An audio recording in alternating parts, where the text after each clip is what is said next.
welcome to the Asher Marketing Podcast. I'm Anthony Giuliano, and our guest this week is a living legend, John Dortch. John, how you doing? I'm doing great. How are you? I'm doing great. John, we met, when was it? It must have been, right around 2000 that we met when you were VP of HR at Parkview. That's a long time ago. It is. It's been a long time.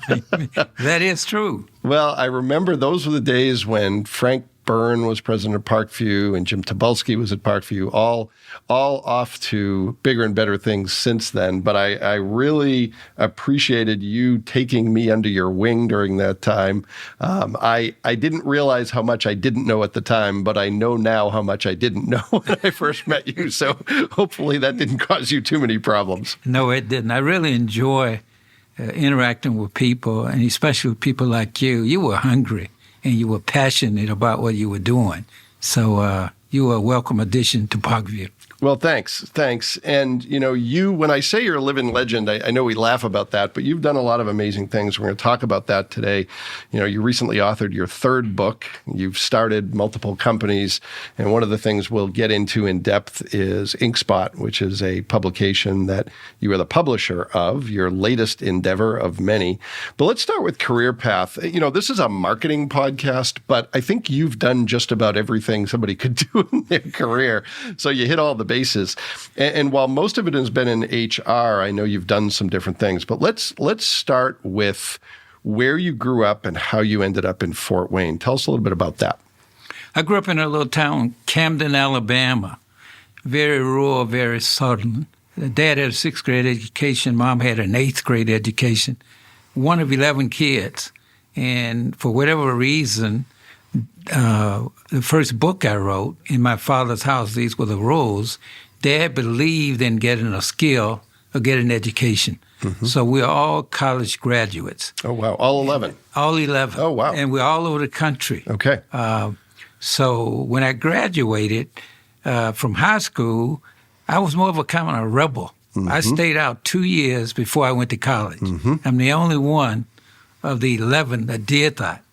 And I got in trouble prom night, drag racing, wrecked the car, and a guy that was trailing me, he flipped 3 times and he was killed. Wow. So I got thrown in jail. Oh, man. And my dad... I will tell you, I've known you for 20 years, and I don't think I've ever heard this story. I rarely ever tell it. Okay. But I'm the only one that caused my dad headaches. Wow. So I stayed out 2 years before I went to college because I've heard that guys mature slower than girls.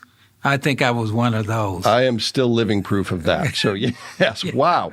So tell us a little bit about where'd you go to college and what were your career ambitions right out of the gate? I went to Tennessee State University because all of my brothers, there are 7 girls and 4 boys. I'm the youngest boy. Okay. So all my brothers went to Tennessee State University.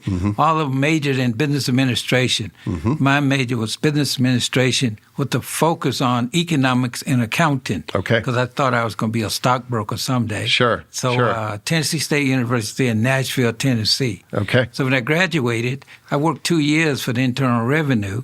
Didn't like it. Too restricted, too confining with the government. That's what they call a field auditor. Okay. So International Harvester, now Navistar, recruited me and brought me here to Fort Wayne, Indiana. Okay, so you had never been to Fort Wayne before until you were recruited by International Harvester. What were your first impressions of Fort Wayne?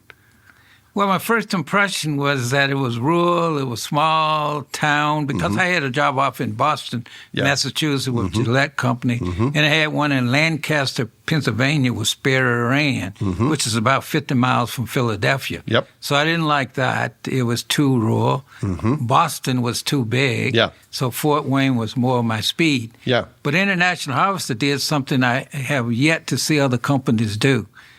3 months after I interviewed with them, before I came to work to Fort Wayne, is that they sent me a Sunday newspaper every week about the city, because the Sunday paper kind of covers a lot of things. That was impressive. I liked it. It told me a lot about the city of Fort Wayne and et cetera, et cetera. So coming here and working for International Harvester was the company that brought me here.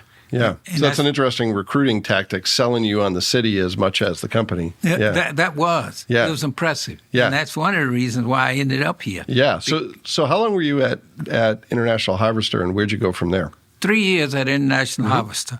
And I left International Harvester, and Parkview Hospital recruited me as an assistant director of HR. Okay.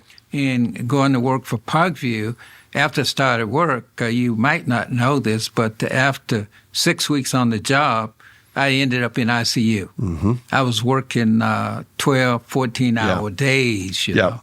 So then I wasn't exercising or anything. Mm-hmm. So the doctor said, you have to get into some kind of physical activity. Mm-hmm. So I joined the racquetball club, a lot of other things. Yeah. And the president talked me into staying with the organization. Mm-hmm. So I stayed, and I went through 5 promotions: assistant director, associate director, division director, and a VP. Okay. The last 15 years, I was VP, HR. So how did you make the jump from IRS to HR? Was that the move you made when you went to Harvester, or did that come later?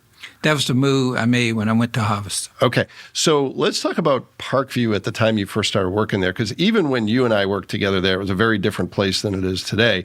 What was it like when you first started your career there? It was very much like the president was Mark Slin, and he was a Harvard graduate, and he was very much people-oriented. He also believed in management development. He had a program, supervisory development program. Any new person coming on board, you went through a supervisory program with him. He would wait until he had at least 5 people in that. I really liked that. Yeah. It was kind of a foundation, really, for my career into management, get into understanding and know a lot of things that I use today. And it sounds like that's pretty forward thinking, because a lot of companies do that today, but even at the start of my career, that was pretty rare. Was that your experience, that it was sort of unique for Parkview to do that at that time? It was unique for Parkview. And he died of a massive heart attack. He was very exercise-oriented and all of that. We were all very, very surprised at that. Then Dave Ritterheim took over from at that role as the president. Yep. And Parkview then just started growing by leaps and bounds. And continues to do so today. And continues to do so. So how long were you at Parkview? I know that I was there only for a small fraction of your career. How long were you at Parkview altogether? 31 years. Okay. All right. So 31 years, and you left to start your own business, correct? I left to start business. My first business was... But then they had you back, right? Yes. You couldn't get away. So tell us a little bit about that. Why did you decide to start your own business, and what brought you back in that consulting role? Well, I left to start my own business because all of my older brothers were in business, and they had, matter of fact, when I left Parkview, my brother in Detroit that has a business and still in business today sent me an email that I still, and he said, I thought they were going to have to take your A out of there on a stretcher. Yeah. And it ticked me off. Rather than saying congratulations, that's what he said. Well, that's what older brothers are for, right? I guess. Yeah. I don't know. So Preston Jones Consulting, tell me a little bit about that move, because that's still part of your professional story today. Tell us a little bit about what that organization strives to do. Yeah, Preston Jones. My middle name is Preston, and my female partner who had worked for me at Parkview, her middle name is Jones. 17 years, be 18 years next May. Yeah. Which most businesses do well if they last 3 to 5 years. Sure. Our intention and focus has been on everything in the human resource area, or we've changed that a little bit to leadership development, management development. You know, in the another part of it is that how to get a job, how to keep a job, all the things about performance appraisals and, interviewing and all of that is what we do. Sure. Well, and I would guess that work's never been more important at a time when recruiting employees is tremendously hard and retaining them is tremendously important. So I'm guessing that work is maybe as relevant as it's ever been. It's very, very difficult, and I get questions on that every week about how do I retain an employee? How do I recruit an employee? As a matter of fact, I put a treadmill in my house, stationary bike and all of that. I used to be a member of the Y. And the reason I don't go is because people know what you do. They always want to talk to you, ask you questions about it, and you never can get away from it. Yeah, you're working out your jaw as much as you're working on anything else. That's right. Wow. That's right. Okay. So Preston Jones, a big part of your story, but let's talk about some of the other things you do. You've written 3 books. You mentioned one of them, and your latest one is really a manual for success in your career, if I can call it that. Thank you for the gift of the book, by the way. I did read it, and there was a lot of good advice in there, some of which I will follow, some of which I'll ignore because I'm a rebel like you. But and let's talk about the publication. Why did you found InkSpot, and what is the mission of that publication? The mission of InkSpot, and I found it, is there used to be another minority newspaper, Frost, and Frost had been in business for 50 years, Mr. Ed Smith, and he had turned it over to his son, and his son elected not to continue. I tried to form a relationship with Frost, offered several things, and we couldn't work it out.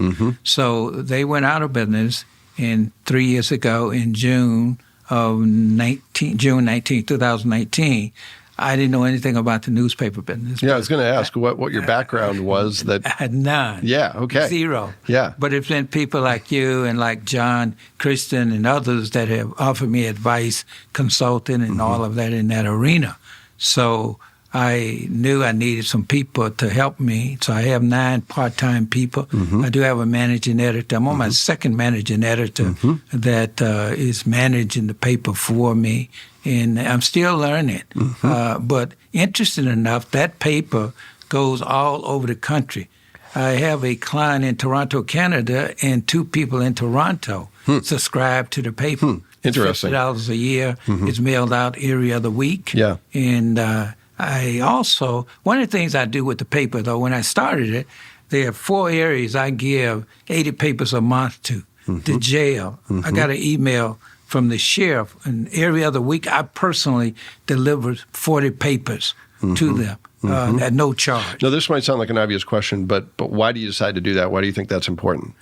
A lot of people that's in jail or at the women's shelter or the juvenile center, they are there, which they shouldn't be there. There are stories in InkSpot that's there, which motivates people. I had 2 ladies at the women's shelter that was reading and said they wanted to meet the person that dropped the papers off. Well, when I went there one day after they said it, to drop the papers off, they came down and they said, "Sir, we were up in our room being depressed, feeling depressed, and we came down and read the paper, and we're convinced we're not going back to the environment we were in prior to that." The deputy sheriff sent me an email after that and said that it's one of the most positive papers that he had seen. And also, he said that the guys don't read it prior to coming in. They put 2 papers in the cubby holes, and 1 paper in the cubby hole. 2 people read it. And after reading it, they can see a difference in the guys once they leave, not when coming in. That's pretty fulfilling stuff. That makes it worthwhile. It's very, very fulfilling. Yeah. Yes. So, we're in an environment where, it's an understatement to say the media environment's changing, and we've heard a lot of different perspectives on this podcast. Dirk Rowley was on recently from Wayne 15. He's had a varied media career. John Christensen, who you mentioned, has been on the podcast. He, still with Fort Wayne Magazine, and from the print journalism standpoint, we've had a variety of other people who have. Heather Heron was on early in the podcast. What's your take on the state of media and how InkSpot fits into that? What role are you trying to play, and how are you responding to some of the shifting dynamics in the media environment? That's a very, very good question. The second thing is that I had people that have told me I wouldn't last a year. Said, because it's a print publication? Because it's a print publication, and people are moving away from that. One of the things I'm trying to do, instead of reading any paper or magazine, you see the headlines or you see articles that a minority or black was shot, was killed, or whatever. I'm trying to stay away from those type of stories and do positive things. People that have been promoted people that are doing great things in the community are giving back and being recognized in that. And that seemed to be doing extremely well. Well, my strong sense is there's a need for it and a hunger for it. I was talking to a friend of mine, a young man who moved to California but was visiting. He's from Fort Wayne, was back here visiting, and we were talking about the fact that I personally consume very little news in the way that I used to because I don't have the disposition for it. It ruins my day. And what I try to consume is inspirational stories and positive stuff, not to be, Pollyanna about it, but to really look for things that are going to teach me how to improve. And a lot of the current state of media, I believe, doesn't really do that well in many cases. It's all about the worst aspects of society. Well, you're so right about it. Right now, I'm focusing on, and I want to do more on healthy eating and those type of things. I cut out red meat in 1990, and I feel great. I think I'm doing well. Yeah. But a gentleman told me once we dig our grave with our teeth, meaning that the type of foods we eat. And now with COVID, and especially with a lot of minorities, and I have some friends and people that I know have died from that because of health issues. Not necessarily eating, but the whole overall health factor in which they have kidney problems or diabetes. Maybe they don't have the money to see a physician. All of those issues there I'm trying to address. And another one is the financial piece. People, I just recently had First Source move an office into the building that I own, loan production office. We're trying to stop buy here, pay here. And we had an article in Fort Wayne Ink Spot about that. And now I have people inquiring and asking about it because they read the article. So it's those type of things I want to address. Yeah, so you have to play a lot of different roles with a staff of 9 part-time. You're working on the editorial side, the content. I would assume you're also working on generating advertising revenue. You're responding to your readers in terms of what intrigues them. How do you do all that and run an HR consulting business and write books and eat healthy and do all the other things you do? And I have a building that there were 8 people in there. I first saw to have an office in there. All right. So I don't sleep a lot. Never have. I even, my family wanted me to see a health professional to talk about that, But they said as soon as you go to sleep, if you sleep sound and hard, I'm convinced that you'll be okay. So far, I think I am. Yeah, so you run the battery all the way down to 0, and then by the time you hit the bed, you're out for that is 5 correct. or 6 hours. Excellent way to put it. Yeah. And that is what happens. Yeah, so what's on the horizon for all the things you're involved with? If you want to focus on InkSpot, that's great, but what are some of the things you're looking forward to that you either have been working on that are taking up a lot of your mental energy or that are keeping you up at night? Sounds like you don't have that problem. But what are some of the things on the horizon that you're working on that are important to you? I really, really have a strong interest in young people, and especially young black males. Excuse me. I want to do a lot more with them in terms of getting inside of their head and find out what really makes you tick. What is it that you really want to do, and why is it you're not doing what I feel that you can do through education, through skills, or something. You can do more than what you're doing. Yeah. You got to be driven, and I feel that I'm driven. Well, and you've walked the walk, growing up in the American South and moving to the Midwest, which sometimes, has some of the same problems. That's true. That's true. How have you navigated? I mean, we don't have time to go into all of the answer to this, but how have you navigated that in your career? Because you did some pretty amazing things for the time you were in, and you've persevered through, some pretty mixed history in this country. How have you done that? What's been your focus that's kept you going and allowed you to give back at the same time? I think a lot of it comes from my dad and my mom. People say I talk a lot about my dad, but my mom there also. She was a very giving person. I give back a lot to the community. I believe in the 3 T's: time, talent, or treasure. I most certainly give my time. My talent is questionable, but most certainly the treasure. I have monthly deductions right out of my bank that I go to that I give to 5 different organizations, Don't have to, but I do it. And usually those, like the Boys and Girls Club and some others, usually those are where they are young people that's, again, I'm trying to make a difference or trying to help them. And that goes on daily, weekly, monthly.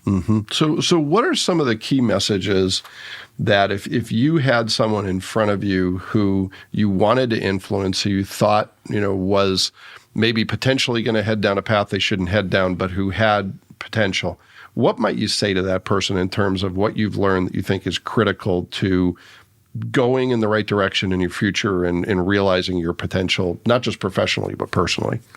The big thing is networking. Many times it's not what you know, but it's who you know. Yeah. You got to make the connection. You got to network. Yeah. And you'll be surprised the number of people that you can meet that want to help you. Yeah.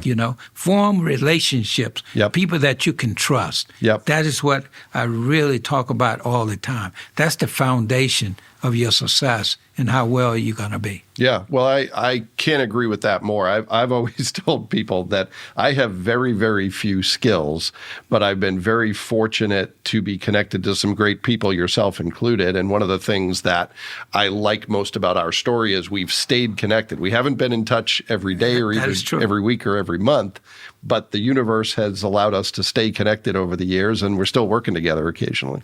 Yes, we are. And I'm always telling somebody about you, Anthony. I remember the Parkview days, and we would talk about anything from A to Z. Yeah. It was a comfort level, Yeah.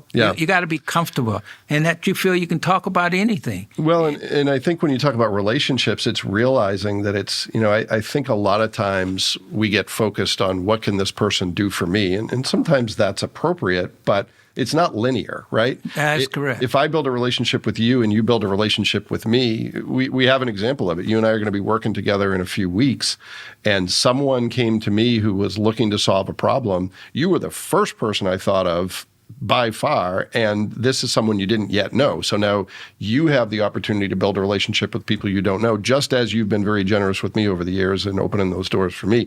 I never thought I'd have the opportunity to return that favor, but you've done it about 20 times for me, so here's one for you. I guess we're not even and probably never will be, but at least it's a step in the right direction. Appreciated, very much appreciated. Yeah. And as I stated, I'm constantly telling people about you and who you are and what you're doing. Because you're solid, you're genuine. Well, as are you. So, when you talk about other things that you try to convey to youth, relationships, absolutely. What are some of the other things that you hope people hear in your message, whether it's through InkSpot or through the other opportunities you have to speak with people?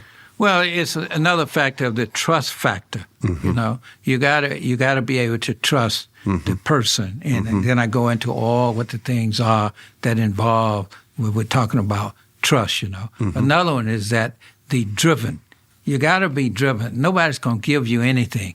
You have to work for it. You got to be willing to put the necessary time, hours, and all of that. You got to be committed. You got to be passionate. Do you believe in what you're doing? If not, then you need to get out of it. Yeah, for sure. And, I think a lot of young people, they misunderstand, find your passion and do that and you won't work a day in your life. I always say that I'm really fortunate to do something I'm passionate about, but I don't feel like I have a lot of days off. It's not like I kick back and it's still hard work. It is. But if it's fulfilling, you get a different benefit from it than if you were doing something you didn't believe in. And I feel fortunate to do something that I enjoy, but it's still hard work. That is correct. That is correct. You asked me before we even started this, you said, would I have a few minutes to talk to you about something else that we have going? And I said, yes. But then quickly in my head, before I came, I made a 6 o'clock appointment too, but I think we'll be done around 5 or so. So I know that I have that window of time there that we can do. And I said yes. Yeah. Well, you and I could probably talk until 7 o'clock if we needed to. 7 o'clock tomorrow morning, probably, if we wanted to.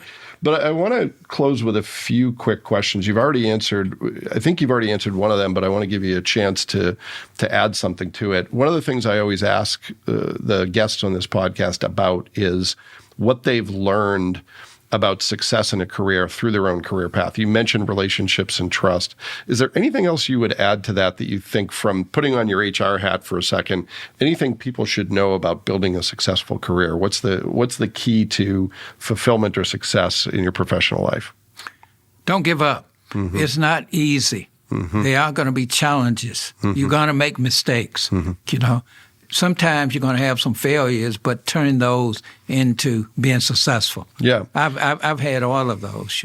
Yeah, you and I both. I think the thing I've learned there is to be honest with yourself about why the failure happened. That's correct. And I have to do a lot of that and say, oh, I was deficient here. This is a place where I need to do better, or surround myself with people who are strong in that area. Amen. And that's usually the answer, because there's a lot of room for improvement there. Yes, it is. But yeah, it's not taking any one setback as terminal and saying, what can I learn from this? How do I get better? Right. What about InkSpot? What is one thing that you want people to know about the publication that maybe they don't know, or maybe is a misunderstanding, or maybe that, is important for you to convey to people?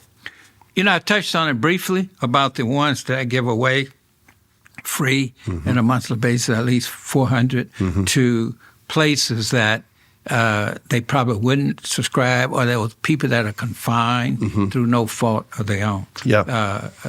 I don't go out, and publicize that, because it's like I'm trying to promote something or whatever. Sure. The other thing is that not as many minorities subscribe to InkSpot as I would like to. A big number of Caucasians and others subscribe to it. And I even asked some people one time, and they said, no, we're not being nosy. We want to know, and we want to be able to get involved too. And we want to participate in a lot of things that you have going. Yeah. So that's another thing that I really, the subscription is growing. It's gotten well and whatever. I also have been trying to find a good marketing person. That's not easy because everybody's not a marketer. Most of the advertisement and all of that, I've done it because, all you got to do is ask people and tell them, educate people as to why, the paper is there and would you like to subscribe or advertise your business. So is this a part-time opportunity? How are you approaching that? What are you looking for in a candidate? Part-time. Part-time? Yeah. And any specific qualities other than the obvious that you're looking for in this well, person? you got to be able to sit down and talk to people. I'm big on face-to-face, I'm not, you can send them a letter and do all of that. If you send a letter, you say, I'd like to meet with you in 2 weeks or whatever, with the date, a time, and all of that. Because people are busy, and I'm sure people get hit a lot of time with marketers or people wanting to sell them something or whatever. But you got to be able to sell the story. That's what I said earlier. It's a great newspaper that stories you probably wouldn't see anyplace else. It's about people right here in the community that are doing some good things. Yeah, and that's really the key, and that's something that's very consistent with some of the other folks we've talked about, John Christensen being one of them, that there's an opportunity, and many of our local media outlets are fulfilling this, an opportunity to really thrive in this environment, because, you don't really need to get your weather from the local source anymore. You don't need to get national news or national sports. We have infinite opportunities for that. What you need is the stories that no one else is going to do. That is correct. That are local and are about, in this community, we're fortunate that many of the people you feature are people we know, or at least know of. Yeah. So I'm going to throw you a little bit of a curveball. This is just me being curious. What's something you've learned about the publishing industry that was a complete surprise to you? Maybe something you didn't see coming that you said, wow, had I known that, maybe I would have never gotten into this business. Or maybe the opposite of that. Maybe that was easier than I thought it was going to be. No. It's tough to be a publisher, owner, or whatever you want it's a name to. One, it's tough to get a graphic artist. I did not realize my graphic artist is excellent. I didn't realize a graphic artist did all of what he does, and you got to be so damn good at it, I did not realize that. That was, a managing editor. It was so great to have the managing editor because people are always calling me to say, we want to do this story. We want, and there have been a few times the managing editor said, I don't think we want to publish that or run that. Yeah. It could cause a problem for us to do it in the paper. Yeah. That surprised me because I always want to be accommodating to people, but you can't do it on some things. You get controversial, those type of things. So, and it's not cheap, The company I use that does the printing, they print 26 other papers, the papers out of Milford, Indiana. I did research and looking around as to who to use, and they have been outstanding. They've been great, in doing that. I was surprised. I didn't realize that a lot of people that used to live here have relocated to Atlanta, to California. They found out about the paper. Now they subscribe to it, which was a surprise to me. I just was thinking kind of, right around Fort Wayne and whatever. Now they're doing that. And also another surprise is that people want to tell you how to run a paper or what to put in a paper. Oh, my goodness. You want to say, if I was the publisher, I would do this. I would do that. They don't realize you have a managing editor there, you have the writers and all of that. Well, everything I get, I send to the managing editor or whatever, and we have monthly meetings. Once a month, we meet. We also did a strategic workshop last year in which we brought someone in for 4 hours on a Saturday to talk about the mission, the vision, the values, and all of those things. You need that. Oh, for sure. So for sure. That was another surprise to me that, wow, you got to do that. You got to have smart goals, Yeah. Well, it's a business, right? At the end of the day, it's a business. If it doesn't generate revenue, it's not going to be around for That is correct. Well, and I'm guessing you're way too humble to say this, but I would guess some of that support from subscribers and the out-of-town subscribers and in-town subscribers and the support of advertisers is a reflection of the relationships you've built. There are some people who I would guess the vast majority genuinely are interested in what the business are doing, but there's probably some who just want to support you in the endeavor and make sure that it's sustainable. So congratulations for that. You're exactly right. You're 100% right on that. Yes. Yeah. Well, and they have said that to me. Yeah. Well, one last question for you. You started a business pre-COVID and then navigated through that. And now who knows if we're coming out of it or where we're going, but it's a different time than it was a year ago. What have you learned in the last 18 months? All of us, I think, have learned things that are probably going to stick with us for the rest of our careers that maybe we didn't know before. What did you learn from the experience of the past 18 months that maybe wasn't as apparent to you before, but that you think will stick with you for the rest of your career? Anything you can think of? You're speaking of since COVID has come about? Yeah. You got to have tough skin. That's number one. You really do. If you don't, you're not going to survive out here. It's difficult. The COVID issue is that, again, people are saying, especially with COVID, they thought I was just going to write about COVID. No, we didn't. We even did something where we had the kids to submit an essay contest, and we gave at 3. We judged, and we gave 3 $100 scholarships. But next year, we're talking about doing a lot more, because we're looking for future writers, be they with ThinkSpot or New York Times or whatever. We can hopefully develop people. We're not just thinking about Fort Wayne. Hopefully those writers, and they would keep it up. And they did an outstanding job. We gave each one of them $100 scholarship. That was great. So with COVID, you're right. We don't know how long we'll be out here or trying to deal with this, But now, I really don't think about COVID, I'm just thinking about what's my next move going to be. What else do I want to do? And that I don't know. But I know I'm going to do something else. Because I keep saying I'm going to try to slow down. And, So your version of slowing down is writing a book, starting a newspaper, and continuing to do all the other stuff you were doing, and having a treadmill and an exercise bike in your house. That is correct. That doesn't sound really slow to me.